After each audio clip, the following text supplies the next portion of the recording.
Ya está aquí el verano, ya está aquí el buen tiempo, ya están aquí las ganas de vivir, ya está aquí el calor, el sol y ya están aquí los cursos de verano de Ibatena que, como cada año, organizamos entre los meses de junio y julio para ofrecerte distintos cursos enmarcados dentro de la vanguardia de las terapias naturales. Hoy vengo a hablarte del curso de plantas medicinales que desarrollamos en Ibatena en el mes de julio.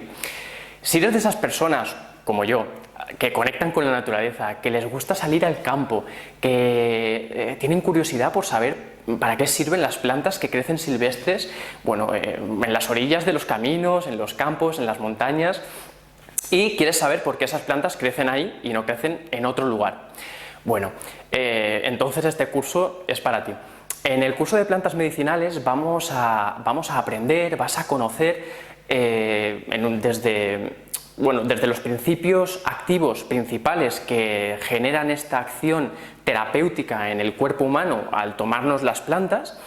y cómo emplear las distintas plantas para tratar diferentes disfunciones, patologías, trastornos comunes que todos podemos sufrir, desde quemaduras solares, meritemas, eczemas en la piel y resfriados,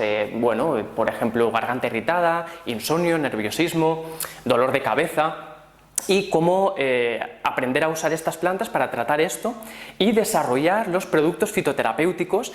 aprendiendo a hacerlos desde cero, es decir, con las plantas y agua, alcohol, aceite, glicerina, aprender a hacer jarabes, aprender a hacer maceraciones, tinturas, cataplasmas, todos los productos por lo menos un abanico amplio de productos básicos que después podrás incorporar en tu casa para desarrollar este botiquín de salud natural con tu familia, contigo mismo, o con tu gente cercana. También vas a aprender a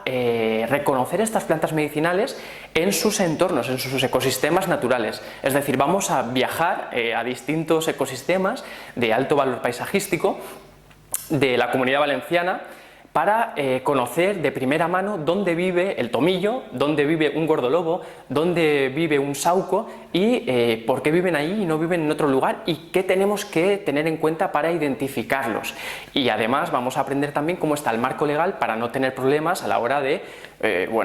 poder recolectar plantas, procesarlas y almacenarlas para nuestro uso. Así que si quieres apuntarte a este grupo de aventura de julio de plantas medicinales, te esperamos. Adiós.